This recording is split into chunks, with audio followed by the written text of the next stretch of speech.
Persembahan dan perpuluhan dapat ditransfer melalui BCA 857 050 5000 atas nama GBI Musi Palem Indah atau scan barcode QR kode GBI Musi Palem Indah. Tuhan Yesus memberkati.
Shalom saudara, hari ini kita berjumpa lagi dalam Menara Doa Online Gereja Betel Indonesia Musi Palem Indah. Dan kita bersama-sama dengan saudara-saudara kita, para hamba-hamba Tuhan dari Amerika yang melayani di Amerika dan Kanada, saudaraku, yang tergabung dalam United Prayer Tower tiap hari juga mereka. Dan kita akan sekarang bergabung, ya saya percaya kekuatan doa lebih dahsyat lagi. Saudara, pada sesi ini, saat ini, saya percaya ada lawatan yang khusus yang Tuhan mau kerjakan tengah-tengah kita. Saya percaya saudara yang sakit, yang saudara menyiapkan diri untuk dilawat Tuhan, untuk disembuhkan, saat inilah, malam inilah saudara akan dilawat oleh Tuhan. Tuhan akan sembuhkan saudara. Mujizat itu masih ada. Kami percaya terobosan-terobosan. Ini malam di mana Allah, perkenan Allah turun buat siap kita. Saya ingin ajak ibu bapak saudara yang kasih dalam Kristus, mari siapkan hatinya, siapkan pikirannya. Mari datang pada Yesus, berikan hati yang punya rasa syukur pada Dia. Oh ya lah, makasih ya lah, terima kasih. Oh ya lah, makasih ya lah,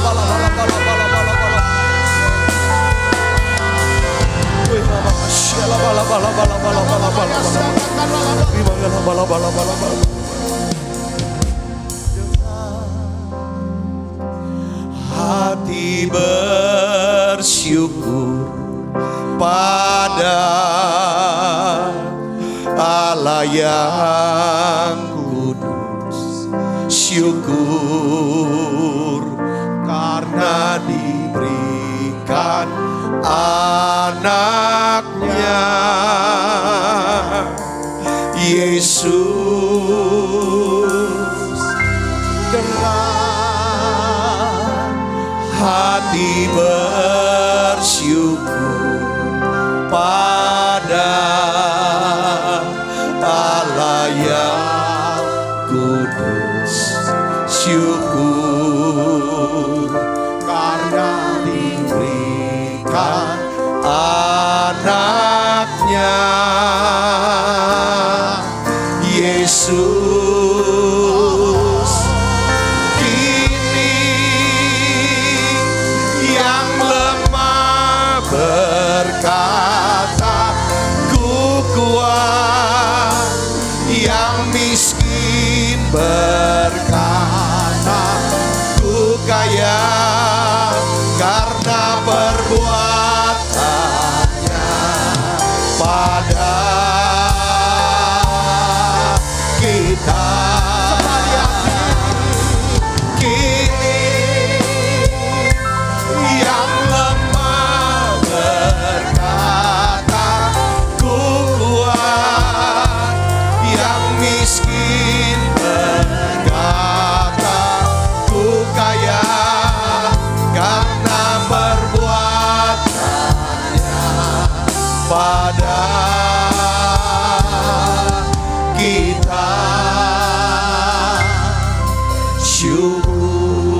Jesus Christ,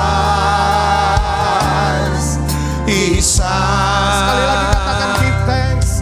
Give thanks with a grateful heart. Give thanks to the Holy One.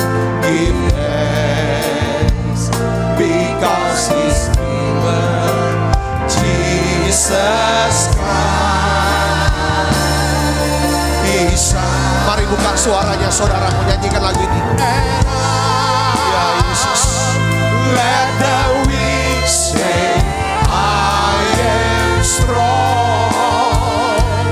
Let the poor say I am rich because of what the Lord has done for us.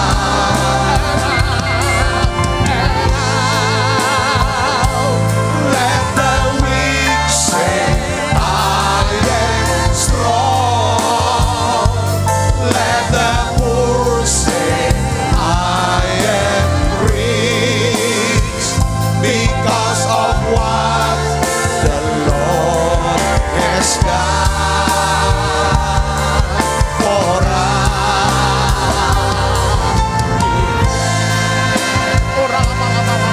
Tuhan Yesus, terima kasih.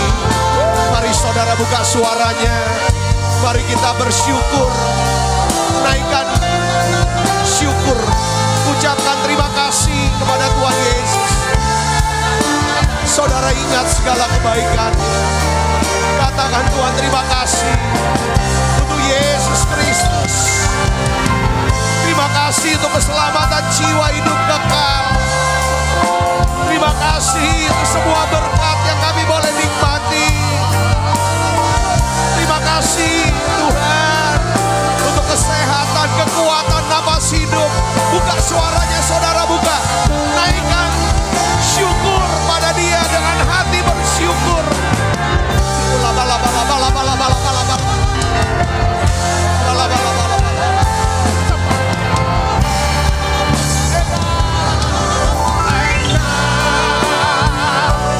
Let the weak say I am strong. Let the poor say I am rich because of what the Lord has done for us. Tuhan Yesus, biarlah Tuhan penuhi siap kami dengan hadirat-Mu. Let the poor say I am rich because of what the Lord has done. Mari buka suaranya. And now let the weak say I am strong. Let the poor say I am rich because of what the Lord has done for us.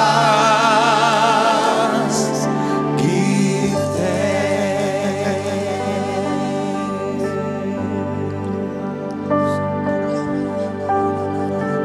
Kami bersyukur. Terima kasih Tuhan Yesus untuk hadirat-Mu. Hadirat yang sedang membawa kesembuhan untuk siap sakit penyakit anak-anak-Mu. Hadirat sedang membuat satu mujizat, terobosan ya Tuhan. Lawatan yang lebih besar. Baik di Indonesia, Amerika, Kanada, Eropa, Australia, Afrika, bangsa-bangsa ya Tuhan. Mari saudaraku bersyukur pada Dia.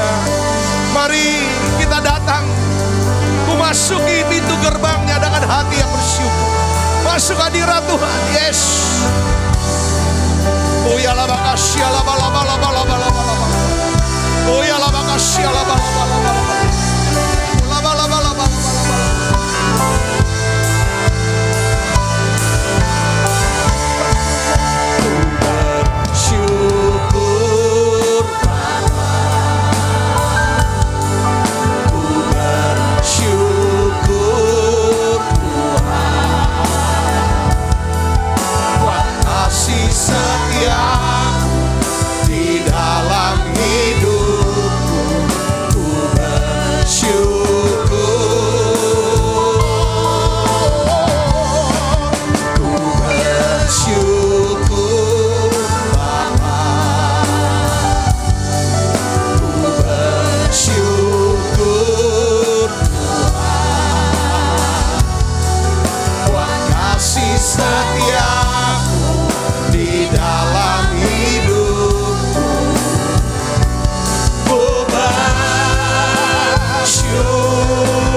kami lebih dekat lagi.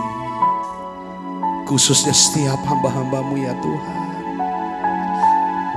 Khusus setiap anak-anakmu ini ya Bapa. Bawa kami lebih dekat lagi. Kami ingin bisa lihat Tuhan. Kami bisa ngerti kehendak-Mu. Kami mau rasakan ya Tuhan kehangatan kasih-Mu. Urapi siap kami Tuhan. Urapi siap kami. Urapi siap kami. I'm reaching for your heart. You hold my life in your hands, drawing me closer to you. I feel your power in you. Nothing compares to this place where I can see you face to face. I worship you in spirit and in truth. I'm reaching for your heart. You hold my life in your hands, drawing me closer to you. I feel your power in you. Nothing compares to this place where I can see you face to face. I worship you in spirit and in truth. Satu yang ku rindu, bersekutu denganmu, bawaku lebih lagi tinggal di dalammu, nikmati hadiratmu, jamalah seluruh hidupku. Urapanmu mengubah hidupku. Malam ini Tuhan akan buat terobosan buat kita. Kita ada dalam hadirat Tuhan saudaraku. Kita ada di menara doa sekarang. Tuhan Yesus katakan, inilah tempat yang tersembunyi. Tempat tersembunyi. Secret place. Pada saat ada kedekatan, keintiman, kami percaya Tuhan ada satu terobosan yang Tuhan sedang kerjakan. Mujizat sedang Tuhan kerjakan. Bapa, dalam nama Yesus, Tuhan lihat setiap anak-anak-Mu yang sedang ya Tuhan duduk diam, sujud menyembah-Mu, masuk hadirat-Mu. Terus saudara sembah dia, sembah dia. Tuhan katakan jangan takut, percaya saja. Sembah Yesus, sembah dia. Sembah dia, tahu keadaan kita. Dia tahu kebutuhan kita. Sekarang saudara katakan pada Tuhan, Bapa, dalam nama Yesus, ingat aku ya Tuhan. Ingat keluargaku ya Bapa. Tuhan, kami sujud di kaki-Mu.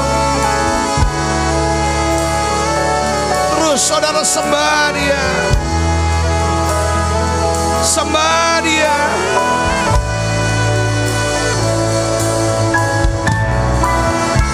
Yes. Oh ya lah makasih ya lah.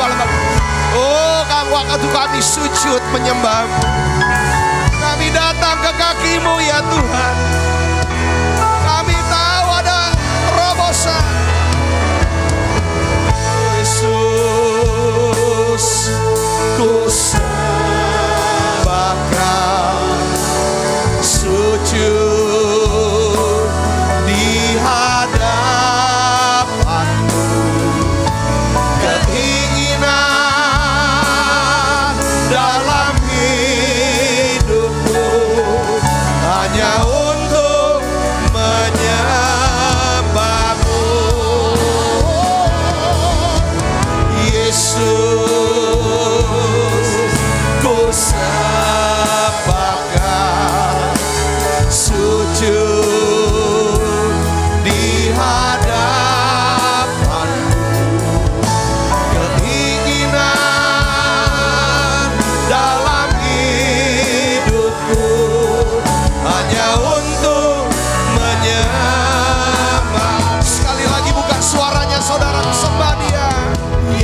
Yesus, ku sembahkan, sujud di hadapan-Mu. Keinginan dalam hidupku hanya untuk menyembah-Mu. Sembah Dia, oh Yesus, ku sembahkan. Sembah Dia, saudara. Sujud di hadapan-Mu. Keinginan dalam hidupku hanya untuk menyembah-Mu. Tuhan,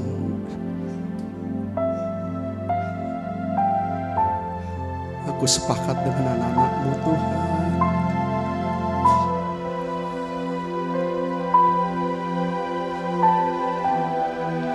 Makasih Tuhan Yesus.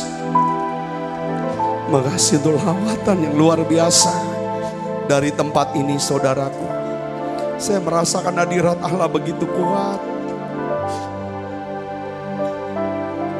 Berikan hati Tuhan, hati yang bisa nyembah Tuhan, hati yang segarkan lagi roh kami Tuhan, segarkan lagi jiwa kami. Makasih.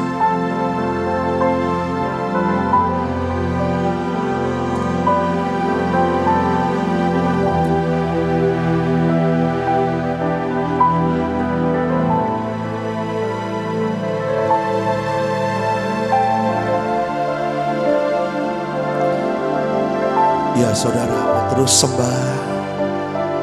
Kita ada di menara doa dalam hadirat-Mu.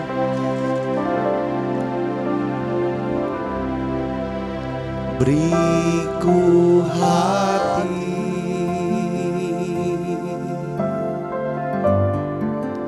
untuk menyembah-Mu.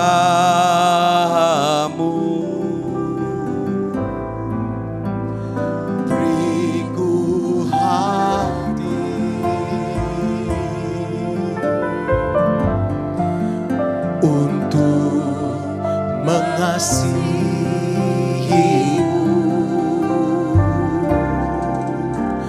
beriku hati memuji-Mu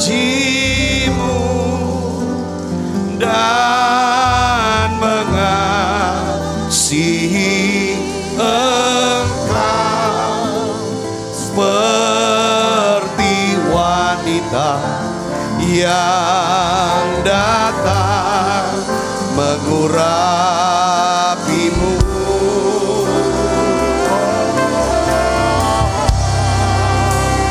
Beriku hati memuji-Mu dan mengasihi Engkau seperti wanita yang datang mengurapi-Mu.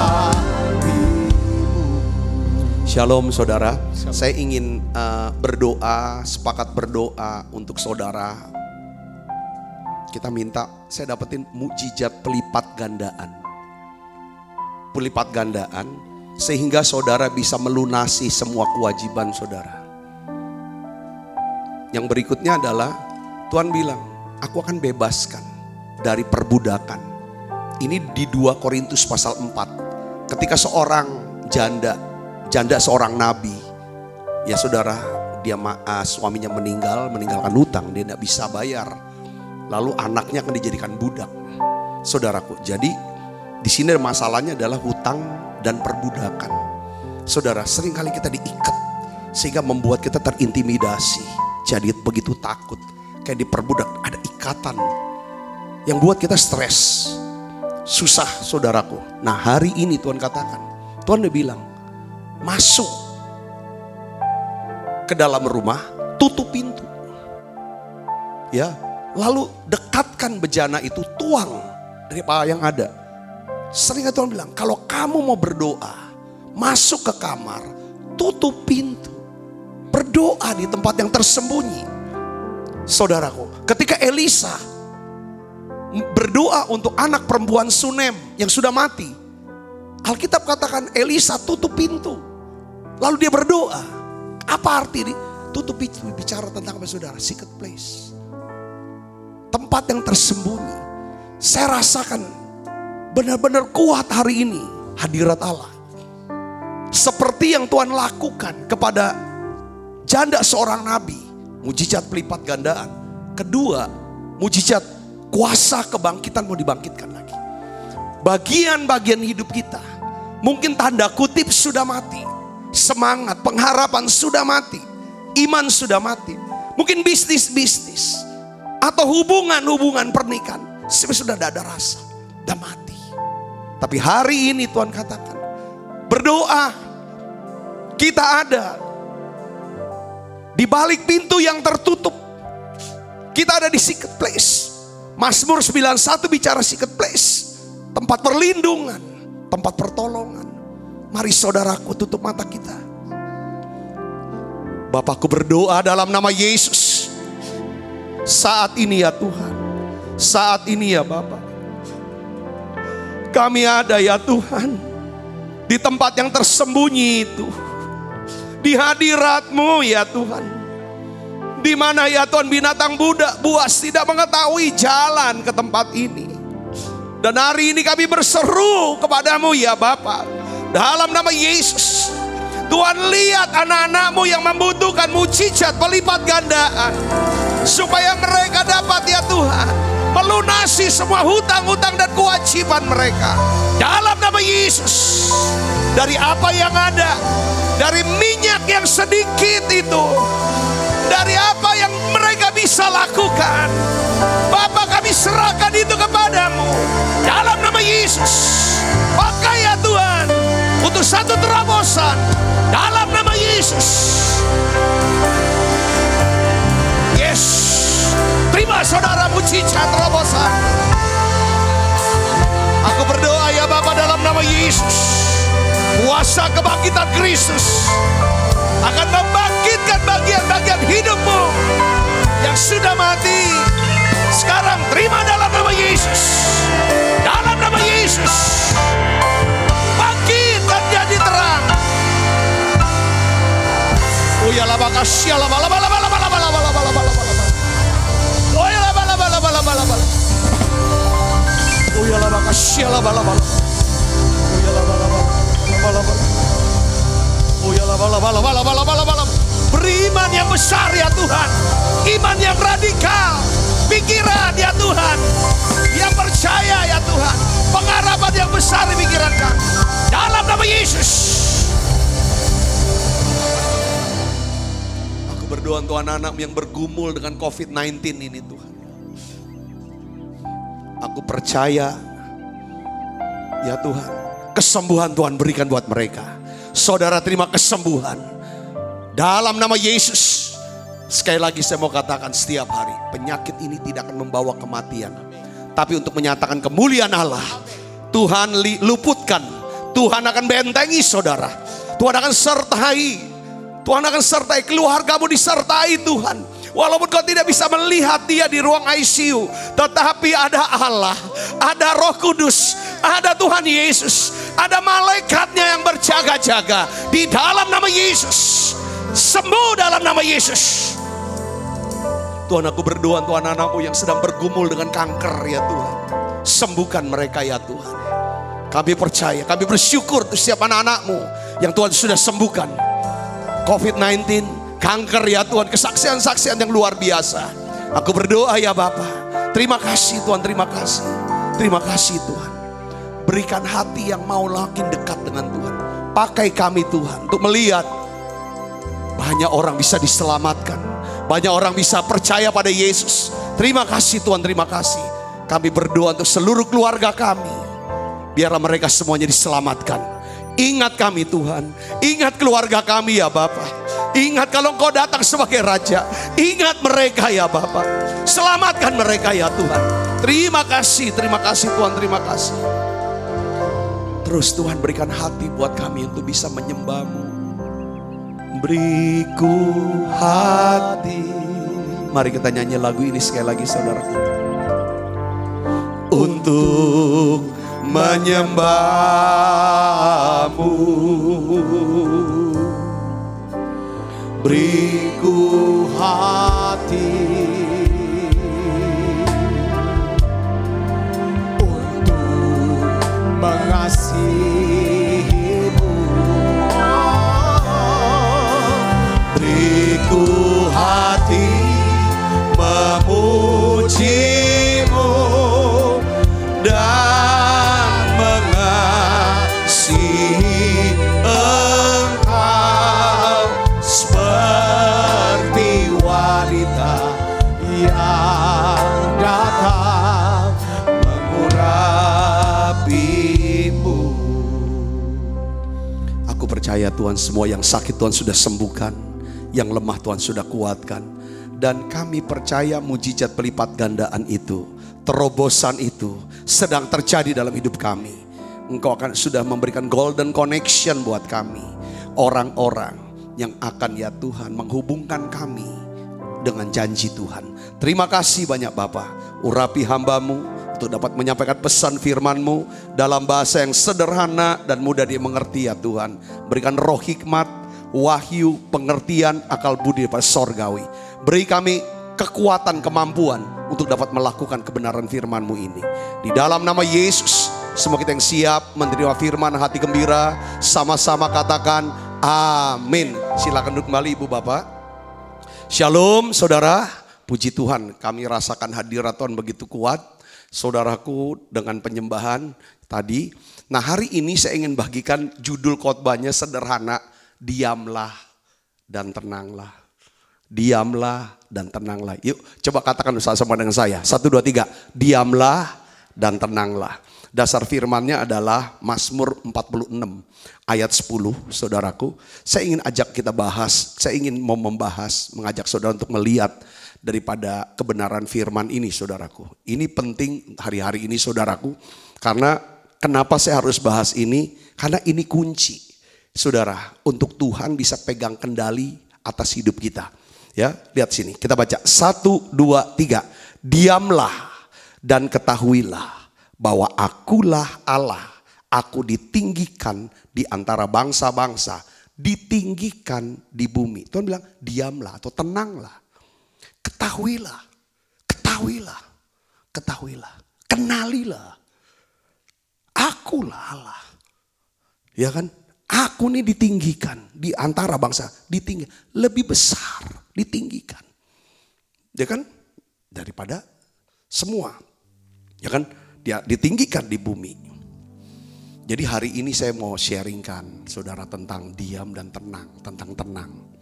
Jadi kalau ada sesuatu yang harus dikejar, harus dipelihara dengan penuh rasa hormat, saya menasihati kita semua saudara, ya baiknya kita mengejar dan memelihara ketenangan hidup. Ketenangan hidup. Ini penting saudaraku. Seringkali kita berpikirnya gini, saya akan jadi tenang kalau semua masalah saya sudah beres. Saya akan tenang Pak kalau semua masalah sudah beres. Sebenarnya salah. Sebaliknya saudara, kita harus berusaha menjadi tenang dulu. Ya, maka Tuhan akan memberikan kita kuasa, hikmat untuk membereskan masalah itu. Katakan amin. Banyak orang, saudaraku, berusaha untuk beresin masalah dalam keadaan tidak tenang. Bukan beres masalahnya, masalahnya tambah besar. Hari ini saudara, maksud saya gini, bukan saya bermaksud kita harus abaikan aja, kita hindari masalah, lalu kita tenang-tenang aja. Saya nggak bicara kita tenang-tenang aja. Saya sedang mau bahas tentang Alkitab bilang, diamlah, tenanglah, ketahuilah Tuhan. Kalau kita tenang, kita bisa kenal Tuhan kita siapa. Kalau kita gelisah, khawatir, gelagapan, panik, kita nggak kenal Tuhan. Kita bisa nggak kenali kehendak Tuhan, rencana Tuhan. Nah, saya akan beritahu, saya akan jelaskan sedikit saudara, pelan-pelan, karakteristik orang yang tenang tuh cak mano. Wong Palembang bilang. Pertama, orang yang tenang adalah orang yang punya kekuatan di batinnya, rohnya. Sebab orang ini mempercayakan hidupnya pada Tuhan. Lihat saudara, di dalam Yesaya 30:15, sepotong saya ambil ayatnya. Dalam tinggal tenang dan percaya terletak kekuatanmu. Kita bisa kuat kalau kita tinggal tenang. Kalau kita percaya sama Tuhan. Nah ini saudaraku. Jadi orang yang tenang yang kedua adalah orang yang suka menantikan Tuhan. Karena ia percaya, ya kan? Dari Tuhan sajalah datangnya keselamatan. Nah, beberapa hari yang lalu kita bahas, ya kan, di dalam Mazmur 62 ayat 2 dikatakan begini, hanya dekat Allah saja aku tenang, daripadanya lah keselamatanku. Saya mau jelaskan begini saudaraku. Coba kita lihat Yesus. Kenapa kok Yesus bisa tidur nyenyak, tenang dan tidur nyenyak di buritan kapal. Sementara saudaraku, para murid-murid itu panik. Karena perahu sedang berada di dalam diombang-ambing oleh apa? Badai. Karena yang di dalam ini tenang. Kenapa Yesus tenang? Mereka bilang, Yesus, apa kamu gak peduli? Kita ini akan binasa loh. Karena Tuhan Yesus tuh tahu. Bapak, dia ini matinya bukan kejebur di Danau Tiberias. Tapi dia matinya nanti disalib. Jadi kalau orang tuh punya satu keyakinan, ya kan, satu pegangan, saudaraku, ya kan, artinya dia punya firman, punya janji Tuhan, dia pegang ini, saudara, hidupnya tenang. Dari situ keselamatan datang. Katakan amin. Lalu dia bangun, lalu dia hardik badai. Di dalam ketenangan, di situ ada kuasa, hardik badai. Nah, dari situ saudara, yang ngomong kan Petrus. Dari situ Petrus belajar banyak. Kalau kita baca saudara dalam Kisah Para Rasul pasal 12, Petrus itu ditangkap. Saudara dimasukin ke dalam penjara oleh Herodes. Kita tahu hari ini Petrus ditangkap. Hari ini Rasul Yakobus divonis mati, disembelih lehernya, dipenggal.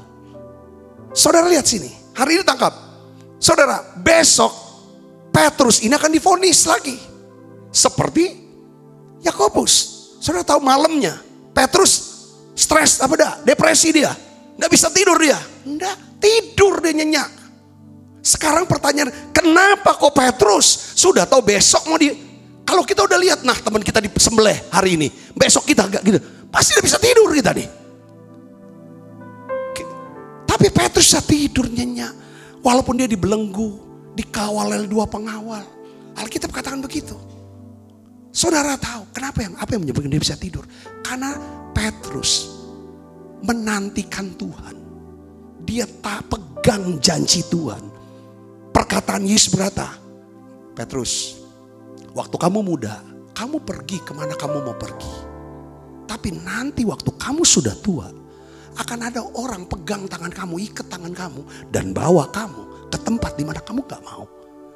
Itu bicara tentang Tuhan mau ngomong, Petrus, cara mati Petrus pada waktu dia tua. Nah, saat dia ditangkap sama Herodes, mau divonis oleh Herodes, dia tuh masih umur 33 tahun sama kayak Yesus, belum tua. Itulah yang membuat dia bisa tidur. Saudara, dia percaya vonis Herodes itu pasti dibatalkan oleh Allah. Katakan amin saudaraku. Kalau saudara pegang dapat oleh bilur Yesus saya telah disembuhkan, itu saudara pegang ini. Mungkin sekarang menghadapi penyakit yang mematikan. Dokter bilang vonisnya 3 bulan lagi meninggal.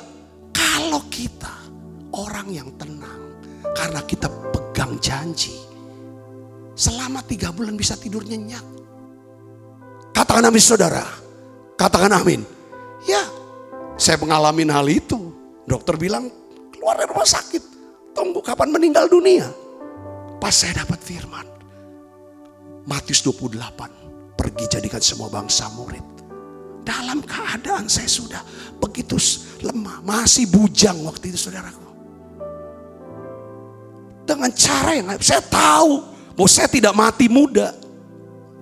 Betul memang nenek saya mati muda, mama saya mati muda. Kayaknya setan tuh mau bikin saya mati muda juga.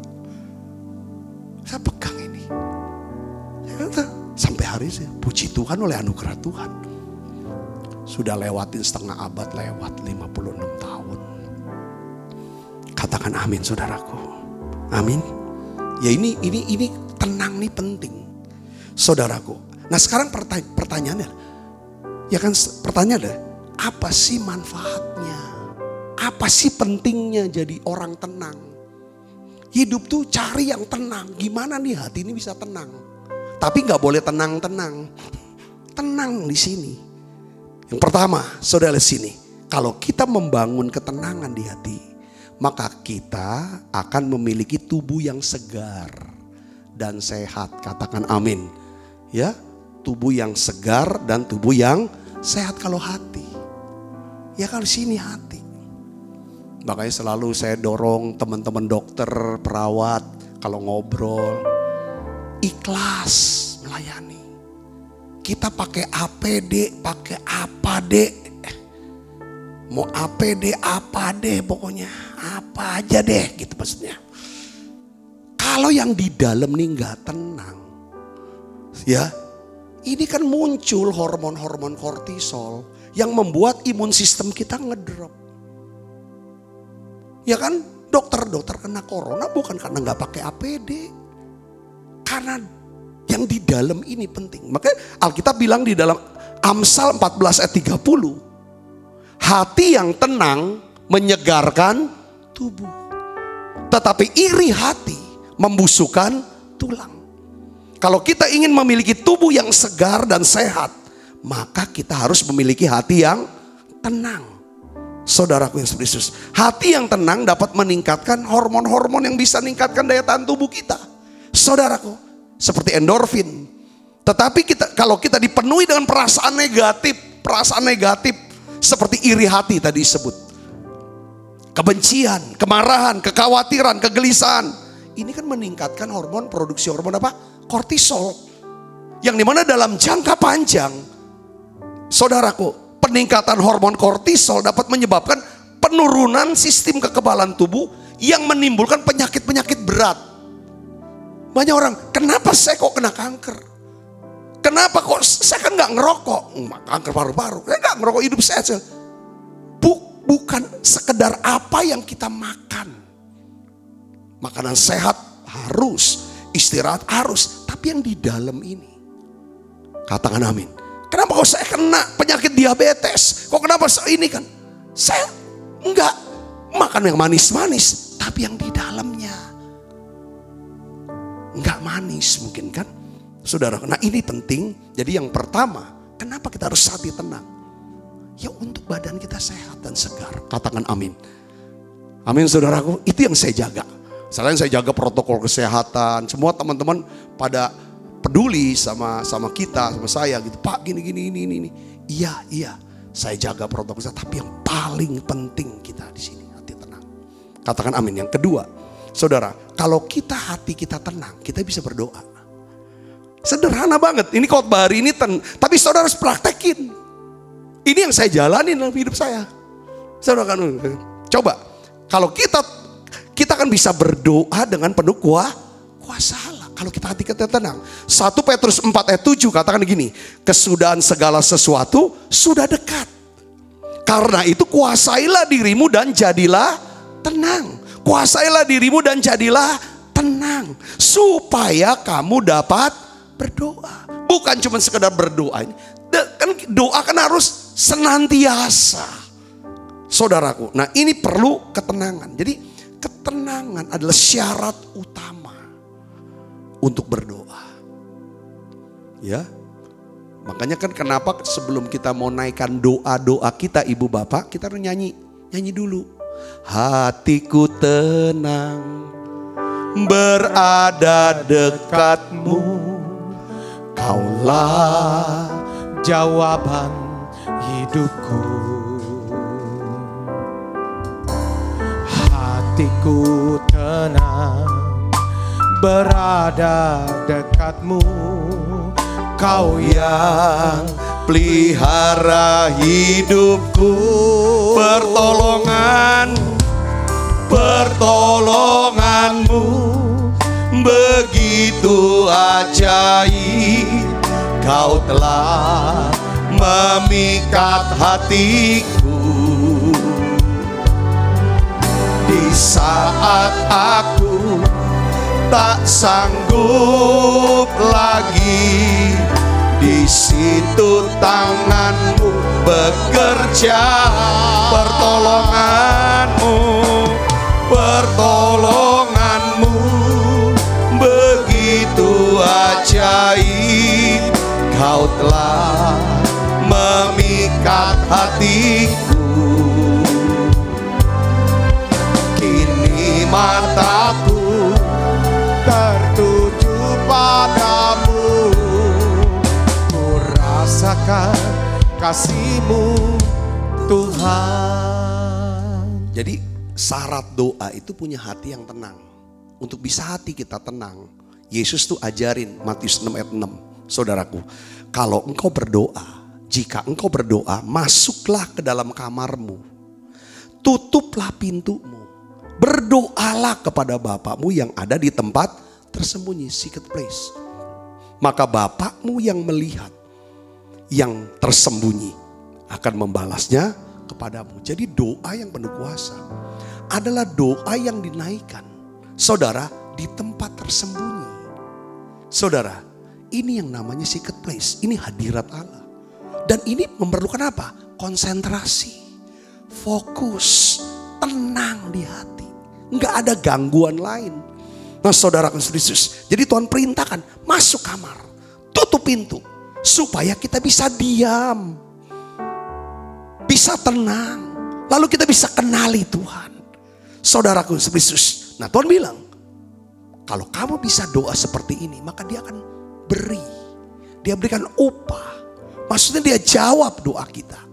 Tadi saya sudah bahas di pembukaan, saudara, di dalam 2 Raja-Raja 4 ayat 5. Saudaraku, janda seorang nabi itu contoh, dia kan pada waktu dia diberi perintah oleh Nabi Elisa, saudaraku, ya kan, untuk coba kamu ambillah bejana-bejana dari tetanggamu, ya kan, setelah udah dapat kamu harus tutup pintu, lalu kamu tuang.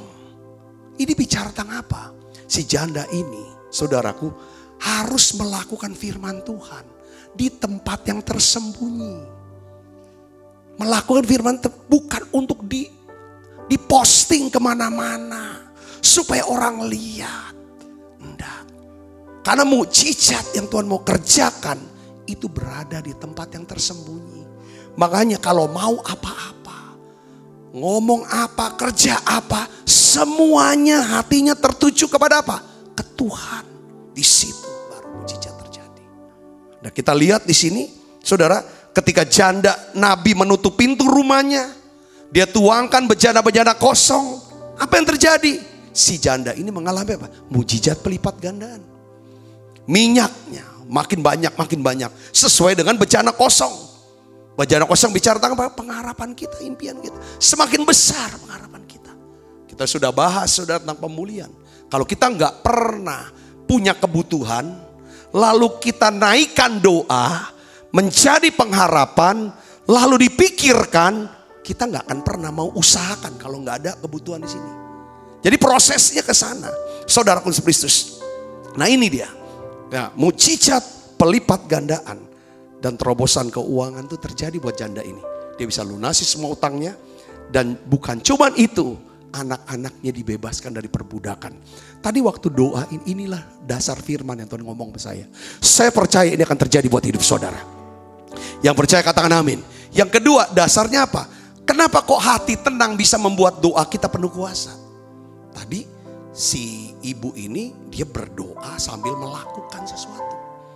Nah sekarang Nabi Elisa berdoa untuk anak perempuan Sunem. Di dalam pasalnya sama, 2 Raja-Raja pasal 4, ayatnya beda, 33. Saudaraku, di sini katakan sesudah ia masuk ditutuplah pintu sehingga ia sendiri dengan anak itu di dalam kamar. Kemudian berdoalah ia kepada Tuhan. Kita udah tahu ceritanya.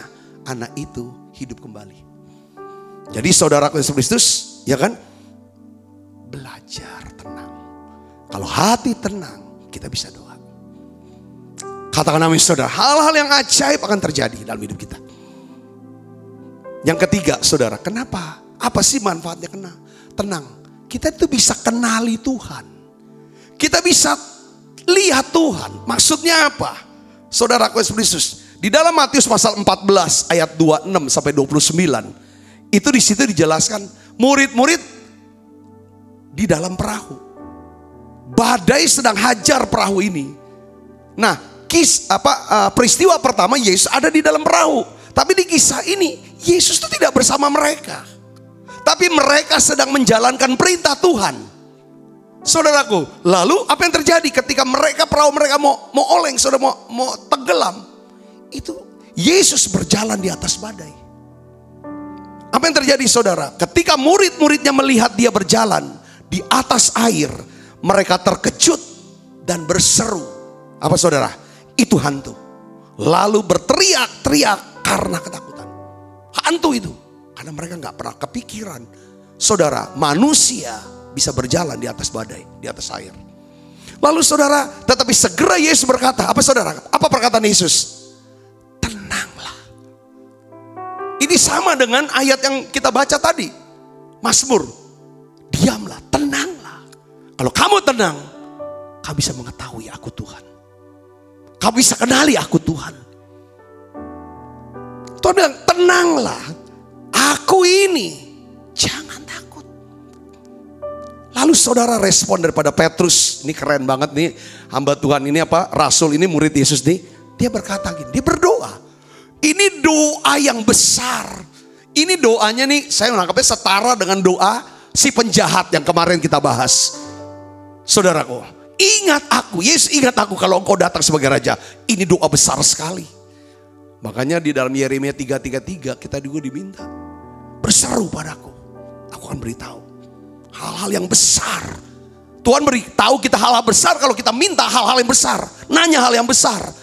Katakan amin saudara, ini minta yang besar ini.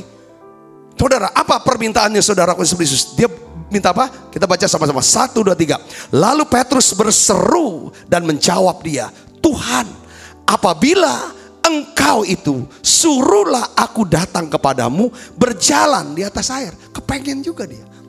Kayak gurunya saudara.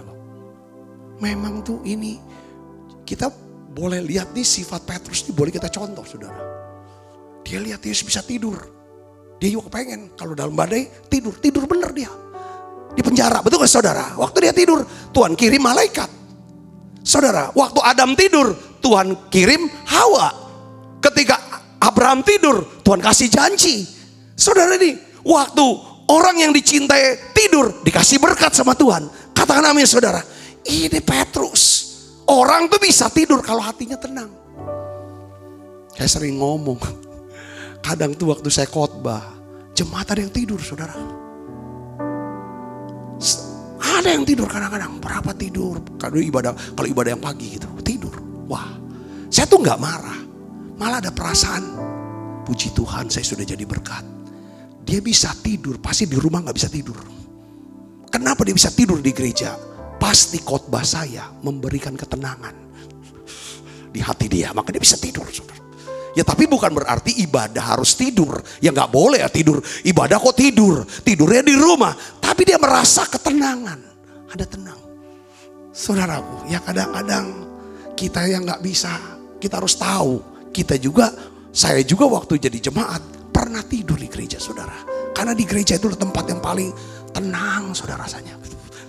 Iya benar, jujur dulu kadang-kadang. Kalau udah ke gereja enak nih. Bisa tidur. Set. Masih pacaran ya, pacar saya yang jadi istri, lu tidur mulu lu kalau boleh tidur kayak. Jadi pas jadi pendeta mau negor jemaat yang tidur, aku dulu juga sering tidur. Ya gak bisa saudaraku, gak bisa. Kita gak bisa kayak gitu. Karena kita pernah ngalamin juga bahwa tidur itu adalah Heavenly gift. Ya karunia sorgawi lah itu. Saudaraku. Nah di sini. Waktu Petrus berdoa minta supaya dia bisa berjalan. Apa jawaban Yesus? Tuhan enggak, tolak loh.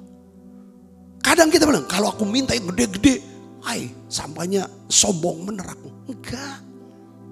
Kekecilan, ini terlalu kecil buat Tuhan. Enggak ada yang terlalu kecil, enggak ada yang terlalu gede.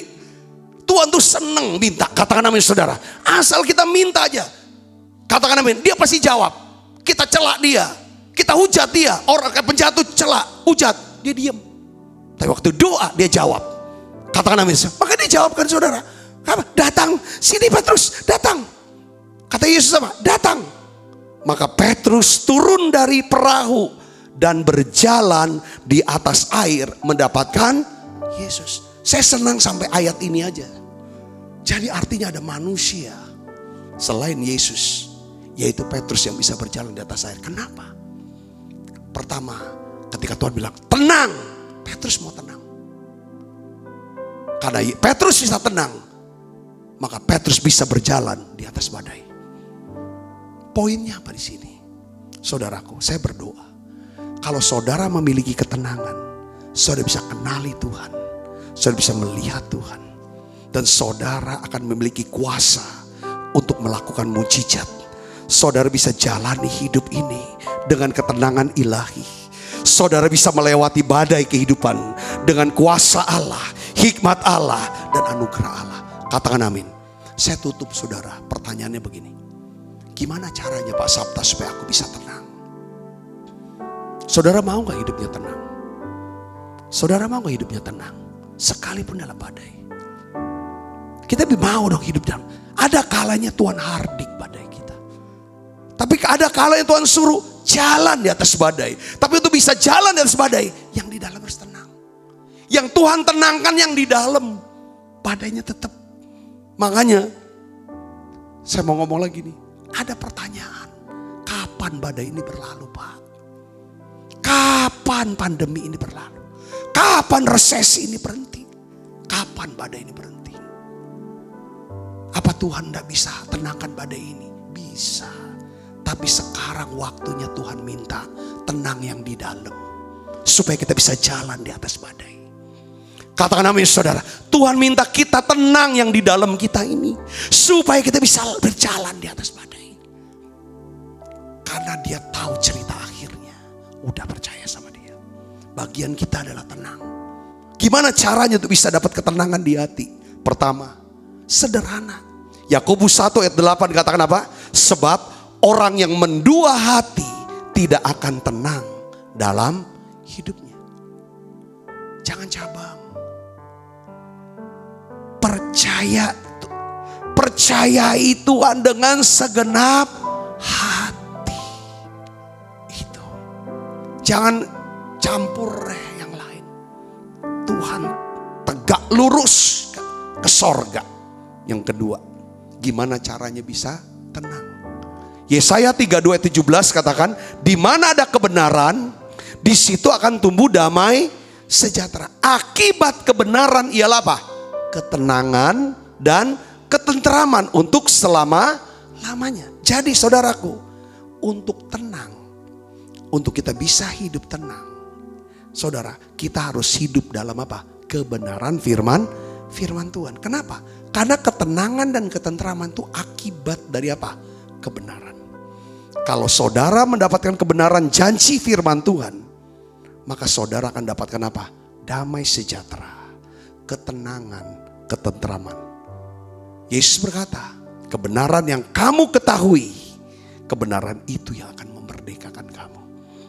Kalau kita berusaha untuk hidup benar, kalau kita hidup benar, hidup dengan integritas, suci hati, saudaraku, sesuai dengan perintah firman Tuhan, maka kita akan mendapatkan apa?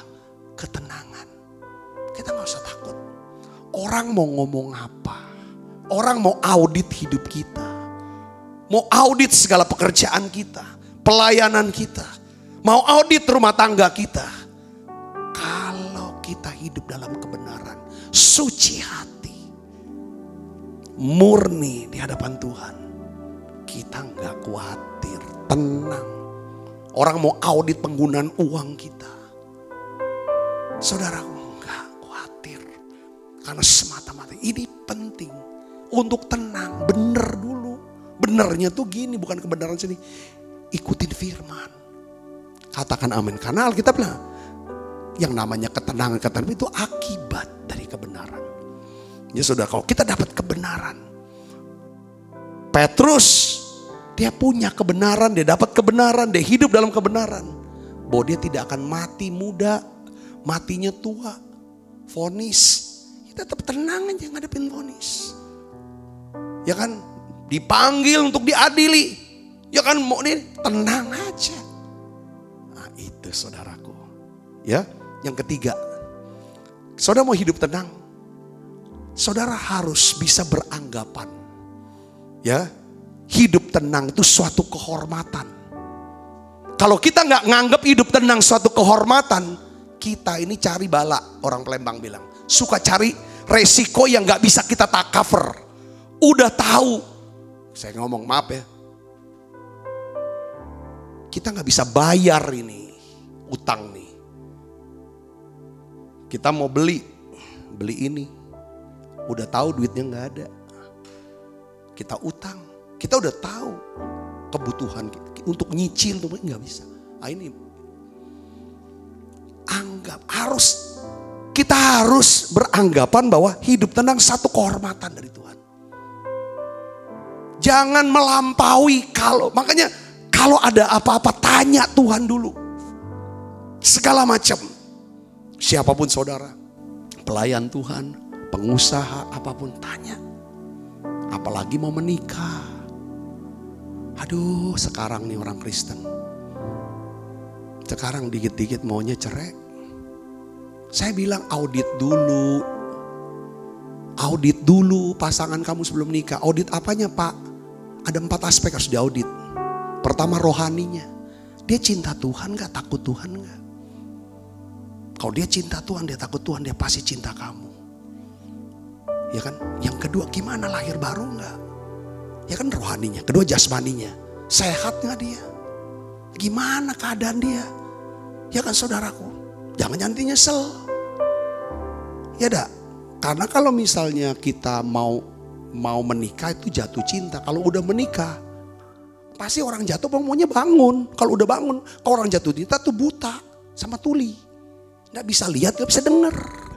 Makanya kalau orang lagi jatuh cinta, kita nggak bisa tunjukin tuh pasangan kamu tuh gini. Dilawan kita. Musuhan kita, orang tua. Anak-anak ngelawan orang tuanya. Dia kan matanya buta ditunjukin, diomongin juga gak mau denger. Tapi setelah menikah baru terbuka semua matanya. Telinganya terbuka, oh gitu ya. Iya dibilangin kamu gak mau denger. Harus diaudit juga hubungannya. Dia komunitasnya sama siapa aja. Saudaraku, yang keempat diaudit keuangannya. Coba cek penghasilannya, pekerjaannya tetap gak? Utangnya ada enggak? Jangan sampai kita bujang. Atau kita masih gadis, single. Bebas masalah, gak ada masalah keuangan. Pas kawin nanggung utang dia. Ya cinta sih cinta, tapi kalau misalnya berat itu. Nah hal-hal yang seperti ini semuanya harus diinikan. Jadi kita harus menganggap hidup tenang suatu kehormatan. Katakan amin saudaraku. Katakan amin saudara. Di sini kan, dan anggaplah sebagai suatu kehormatan, firman Tuhan katakan, untuk hidup tenang, untuk mengurus persoalan-persoalan sendiri dan bekerja dengan tangan seperti yang telah kami pesankan kepadamu, sehingga kamu hidup dengan orang-orang sebagai orang-orang yang sopan di mata orang lain dan tidak bergantung kepada mereka. Katakan amin. Terakhir saudaraku, ini yang keempat, yang terakhir, biar lengkap. Saya ingin kita semua hidupnya tenang aja saudara. Ya itu bagian kita, biar tenang itu bukan berarti nggak ngapa-ngapain. Saya bilang kalau yang di dalam ini tenang, saudaraku, yang apa yang kita kerjakan Tuhan akan selesaikan sisanya. Katakan amin saudara, itu janji Tuhan kok buat kita. Makanya diamlah, tenanglah, ketahuilah akulah Tuhan. Jadi kalau kita bisa tenang, bisa kuasai diri, lalu kita bisa kenali, ini loh maunya Tuhan, ini loh rencananya Tuhan, ini loh petunjuknya Tuhan. Pasti dari sana datang keselamatan. Katakan sama saudara, keselamatan kita udah bahas, kesembuhan, kemakmuran, kelimpahan, kemenang, segala macam. Yang keempat, saudaraku gini. Yang keempat ini prinsip penting, saudara perhatikan baik-baik.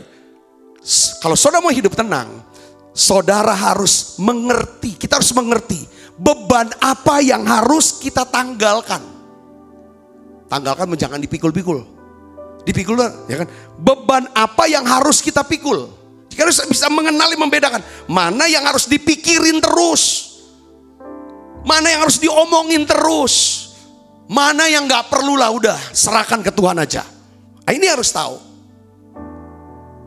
Yesus ajarin di dalam Matius 11 ayat 28-29. Kita baca sama-sama. 1, 2, 3.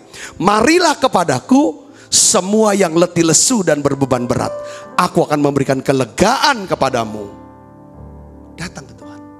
Maka kita menara doa setiap hari kan.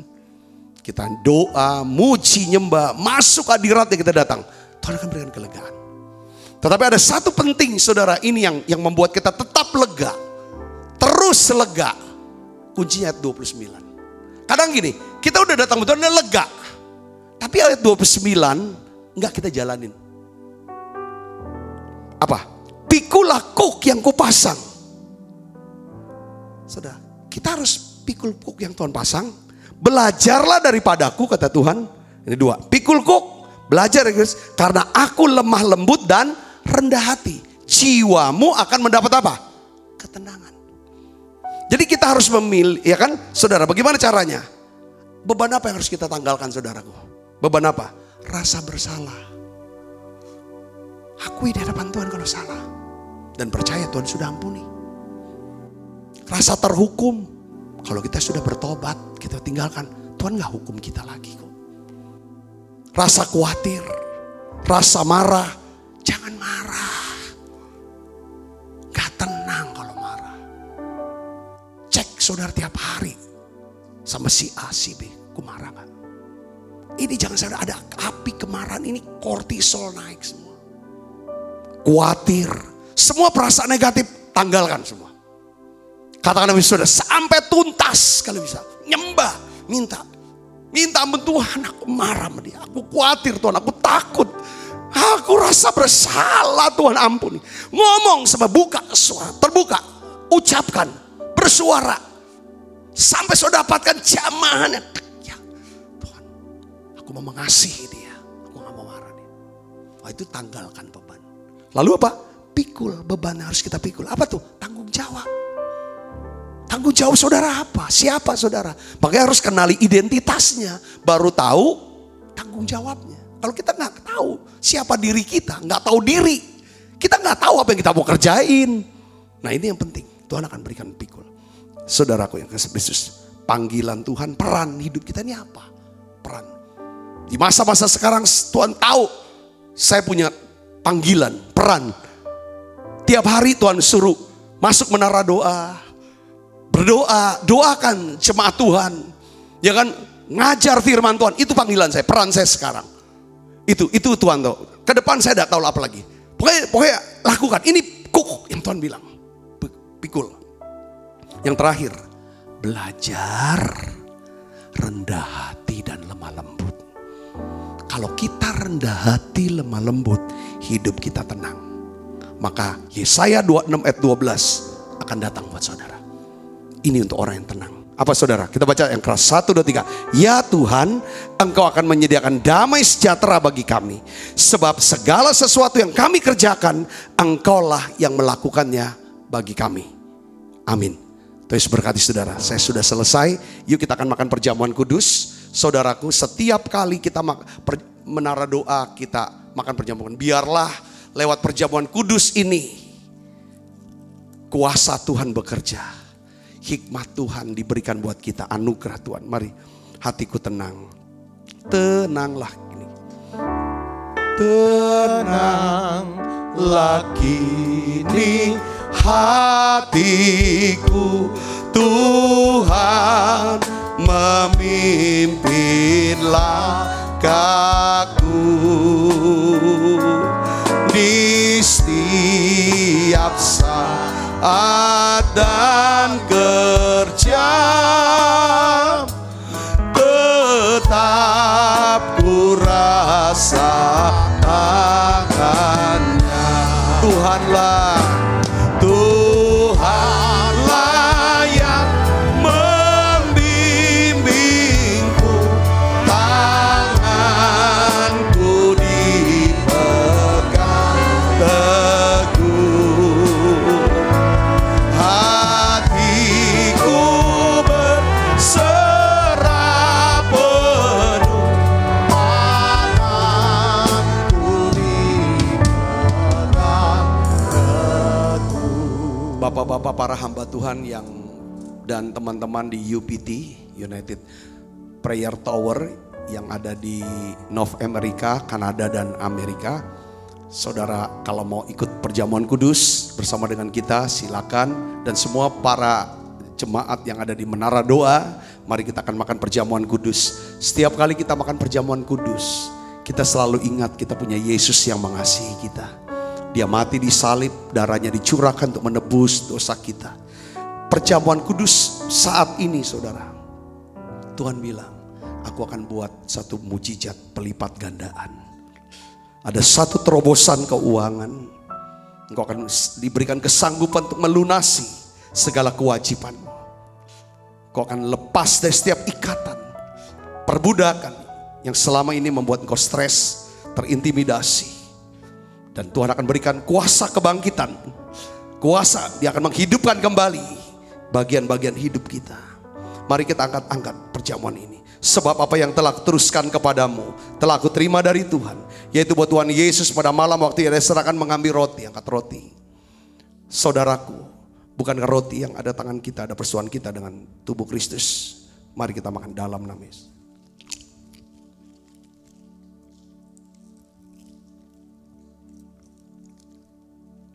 Demikian juga yang mengambil cawan sudah makan lalu berkata, cawan ini perjanjian baru ini diberikan oleh darahku. Perbuatlah ini setiap kali kamu meminumnya menjadi peringatan akan aku. Saudaraku, bukankah cawan perjanjian ini yang atasnya kita ucapkan syukur ada persoalan kita dengan darah Kristus? Mari kita minum dalam nama Yesus.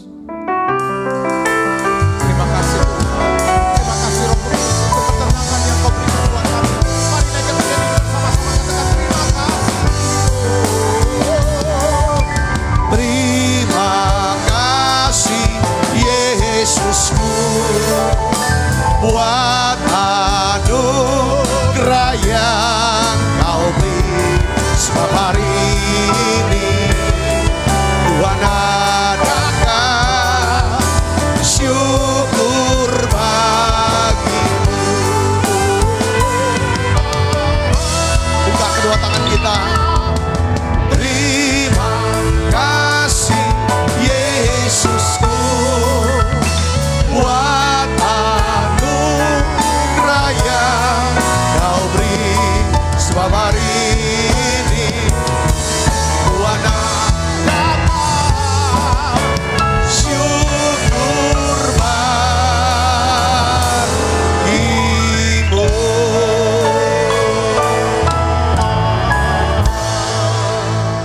Mari buka kedua tangan kita, arahkan hati mana kita ke surga untuk menerima berkat dari Allah.